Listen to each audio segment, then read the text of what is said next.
Bonjour, aujourd'hui avec Pierre Péan, 1830, les véritables causes de la conquête de l'Algérie. L'existence du trésor d'Alger est un fait notoire. Alger sera prise, et avec cette ville, les richesses qu'elle renferme. Général de Bourmont, commandant en chef de l'expédition d'Alger en 1830. Le 14 juin 1830, les 37 000 hommes du général de Bourmont débarquaient donc sur les plages de Sidi Ferruche, à 27 km à l'ouest d'Alger. Ils venaient, croyaient-ils, défendre l'honneur de la France et libérer les Arabes de l'occupation turque, mais sans savoir encore qu'ils écrivaient ce jour-là la première page d'une longue histoire, les 130 ans de présence française en Algérie.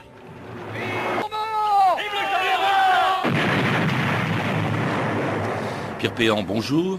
Bonjour. Alors, c'était le débarquement français en Algérie le 14 juin 1830, le début de 130 ans de colonisation, justifié, a-t-on dit, par le fameux coup d'éventail du dé d'Alger au consul de France en 1827. C'est du moins ce que vous et moi nous avons appris à l'école. Or, en lisant votre dernière enquête, Main basse sur Alger, on découvre que la principale raison de la prise d'Alger, c'était pas une question d'honneur, c'était beaucoup plus prosaïque. C'était en fait, c'est comme l'indique le titre de votre livre, de faire main basse sur un trésor extraordinaire qui se trouvait à Alger.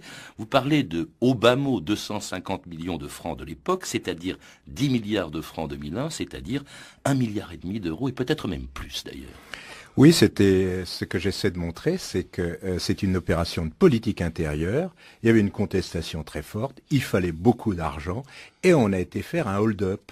Un hold-up que j'estime, si on prend tout, l'or, les bijoux, l'argent, les pièces de canon, tout, grosso modo, de au moins 4 milliards d'euros. Jusqu'en 1819-1820, la principale ressource de la Régence, c'est effectivement ce qu'on appelle les prises barbaresques.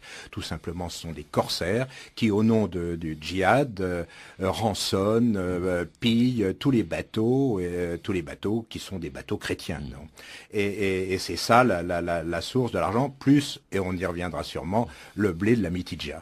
Alors c'est pas la source, en tout cas, puisque c'était fini, vous le dites depuis un certain temps, c'était pas l'origine de l'intervention française. Mais on l'a dit quand même. Oui. Hein, ouais. Mais alors l'origine de l'intervention française, ce qu'on a surtout dit, c'était le fameux soufflet, le fameux coup d'éventail donné par le dé d'Alger au consul de France en Algérie. Mais on oublie toujours de dire aussi que une des raisons de ce coup d'éventail, qui était offensant bien sûr pour la France, c'était que la France était endettée auprès de la Régence. Elle devait de l'argent au dé. C'est effectivement une histoire de fric, là aussi.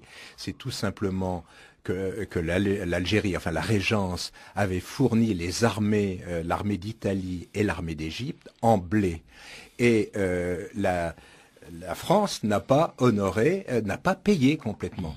Et ça se situe autour de 1800. Et régulièrement, le dé d'Alger réclame l'argent. Et donc, il y a déjà un premier règlement en 1802, mais qui n'est pas appliqué. Et finalement, un traité en 1819, et là, tout semble... On réduit la dette de 7 millions, mais malgré ça, en 1827 encore, le dé d'Alger n'a encore rien touché. Ah donc, un coup d'éventail au consul de France. Oui, parce que le consul de France s'est mis l'argent dans les poches. Aussi, mais c'était vraiment affreux, c'est sordide votre histoire, la Pierre Péan. Alors, coup d'éventail, Ouais. Pour venger son honneur, dit-on, on décrète un blocus d'Alger, la France bloque le port d'Alger, puis comme ça suffit pas, il y a une expédition qui va se préparer, aussi pour des raisons politiques. Vous évoquez la politique intérieure, Pierre Péan, c'est vrai qu'à l'époque, peut-être que Charles X a eu envie de redorer un peu son blason, parce que sa monarchie, son système monarchique, est très contesté par une opposition qui fait des progrès.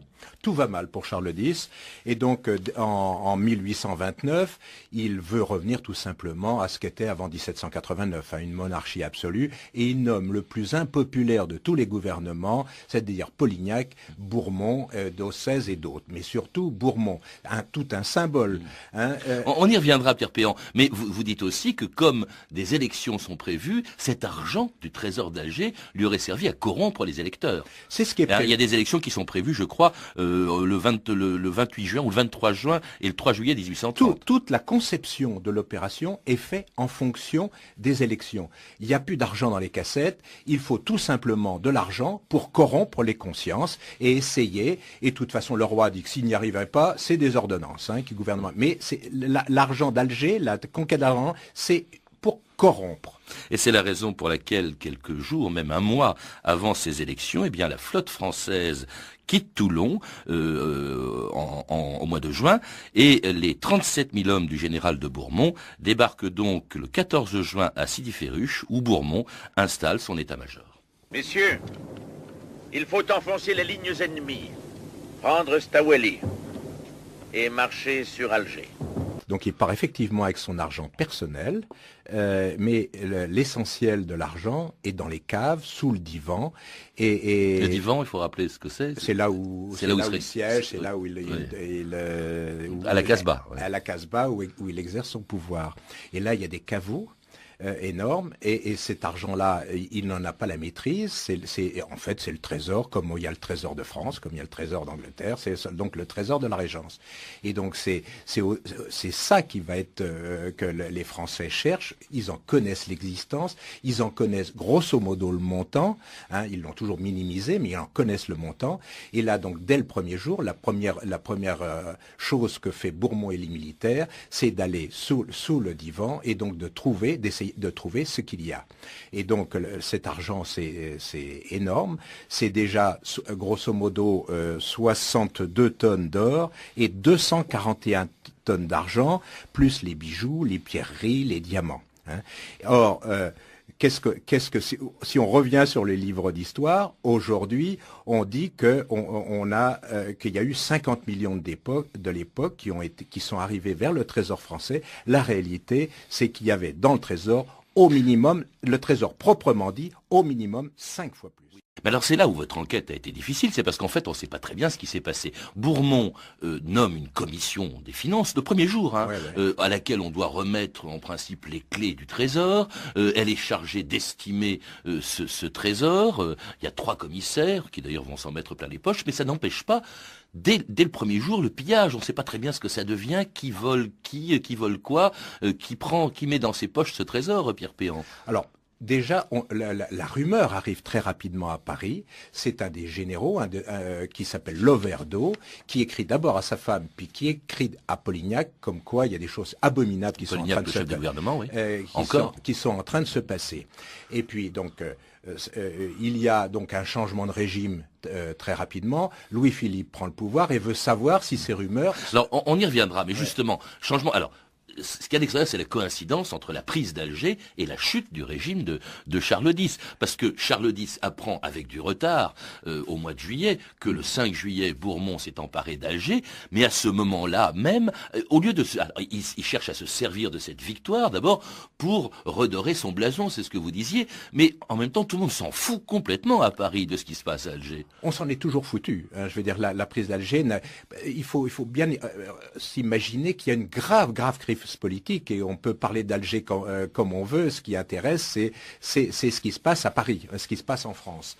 Donc, pour revenir au trésor, donc il ne servira effectivement à rien, même si, puisque l'objet c'était donc de corrompre, cet argent ne servira pas à corrompre, puisque au fond, très rapidement, compte tenu des délais de communication, très rapidement, quand on sait, il est évidemment déjà trop tard. Ah, effectivement, le 27 juillet commence la première des 3 glorieuses, les 3 jours pendant lesquels Charles X est renversé. On a un trésor avec moi, ce qui est vrai, mais vous ne le verrez pas. Alors ce trésor d'Alger, finalement, qu'est-ce qu'il est devenu? Avant de parler de votre enquête, Pierre Péan, vous citez vous-même 2 personnages qui ont recherché l'endroit dans quelle poche était passé cet énorme trésor. D'abord un personnage un peu douteux qui s'appelle Flandin. Donc Flandin... ça c'est à l'époque. Alors il y a Clausel est nommé donc en remplaçant de Bourmont, et immédiatement crée une commission d'enquête pour savoir, en fait, pour vérifier les rumeurs. Où est passé cet argent? Est-ce qu'il y en avait beaucoup plus? Il nomme une commission d'enquête et un rapporteur qui s'appelle Flandin, qui, pour être clair, est un emmerdeur. Mais c'est vraiment le plus efficace. Il se met au travail et trouve tout de suite, effectivement, des traces que l'argent, l'or et l'argent qu'il y avait dans la Casbah étaient beaucoup plus importants que ce qu'on dit à Paris. Et il en trouve les traces, il trouve que des militaires ont transporté beaucoup de caisses d'or, non vers le port, mais vers les collines. Il trouve plein d'éléments. Mais il n'a pas le temps d'aller jusqu'au bout, parce que tout simplement, au bout d'une dizaine de jours, la commission d'enquête est arrêtée. Mais ce Flandin, qui est un tenace, qui est un coriace, qui est un personnage bizarre, plus ou moins maître chanteur aussi, n'arrêtera jamais, lui, d'enquêter et voudra que la vérité éclate. Et pendant 22 ans, il va emmerder tout le monde, tous les gouvernements.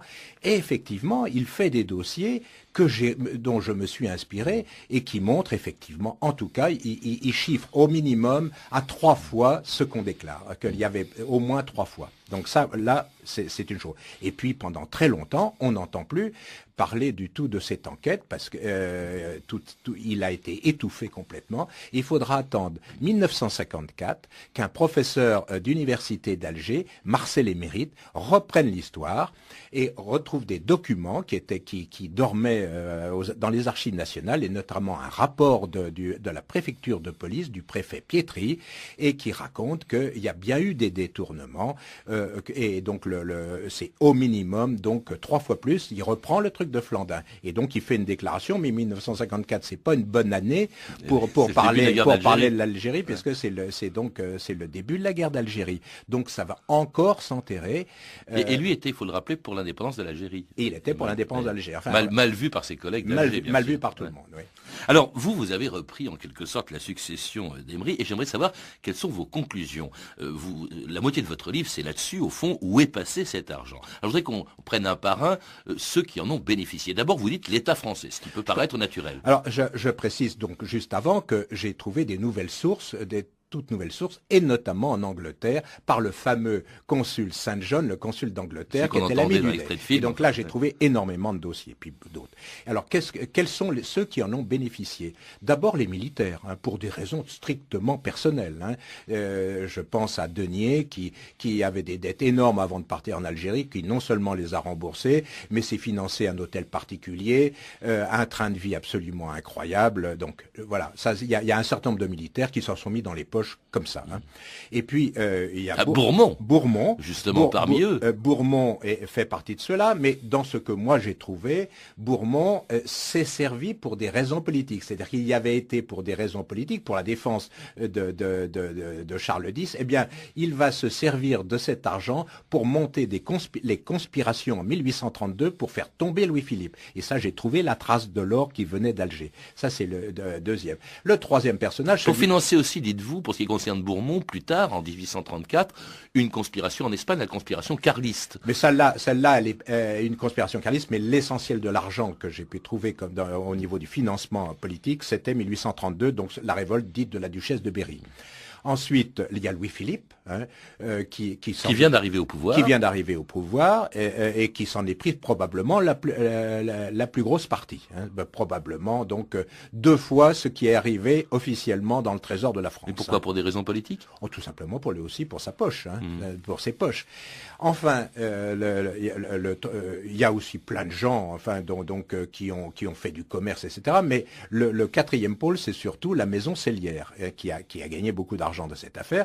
La première partie, c'est tout à fait normal, puisqu'ils ont fait un contrat de gré à gré avec le ministère de la Guerre, ont tout à fait bien honoré leur contrat.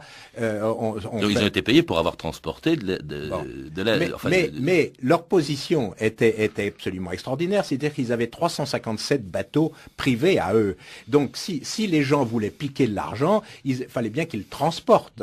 Et par qui transporter? Par ces bateaux. Donc avec ces bateaux, il fallait payer des commissions. Donc ils ont pour le blanchiment, pour le transport, il y avait la maison cellière. Mais aussi ils étaient banquiers parce que c'était une maison banque. Donc ils ont échangé de l'or pris par les militaires, par les uns, par les autres contre des lettres de change. Il est plus facile d'arriver dans un port avec une lettre de change qu'avec des valises pleines d'or. Donc troisième raison, ils étaient aussi en position de monopole pour acheter tout ce qui a été piqué parce qu'il y a eu l'or, l'argent, mais il y a aussi les canons, les marchandises et tout. Et donc ils ont eu toute cette activité de blanchiment, comme on dit aujourd'hui. Eh bien ils ont pu le faire et donc ils ont gagné beaucoup d'argent. Ce qui est marrant, Pierre Péan, c'est que vous avez été voir évidemment les descendants de tous ces gens-là, notamment le baron Cellière. Oui. Alors il vous a accueilli, je crois, très gentiment. Tout à fait gentiment, et même en partant, il m'a dit si vous trouvez des traces du trésor, ne vous me faites signe. Pourquoi? Mais cela dit, ces gens ont fait fortune, au fond, grâce à cette conquête de l'Algérie. Il y a beaucoup de gens qui ont fait fortune.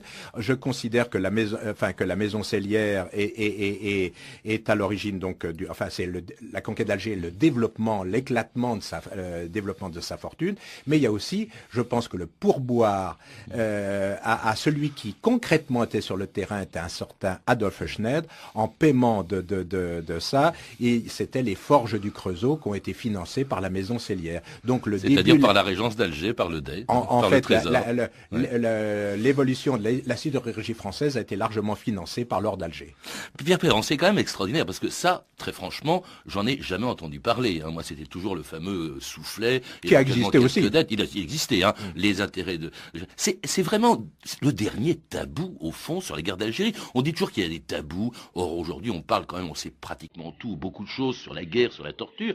Mais sur ce qui s'est passé à l'origine, on n'en sait rien. Ce fameux trésor, moi, c'est la première fois que j'en entends parler, Pierre Péan. C'est le dernier tabou. Je crois que le tabou était dû tout simplement au fait que le dire pendant plus de 100 ans, c'était tout simplement ternir l'armée française et le discours ambiant qui était l'œuvre de civilisation de la France. Et faire un hold-up et la civilisation, c'est pas tout à fait conciliable.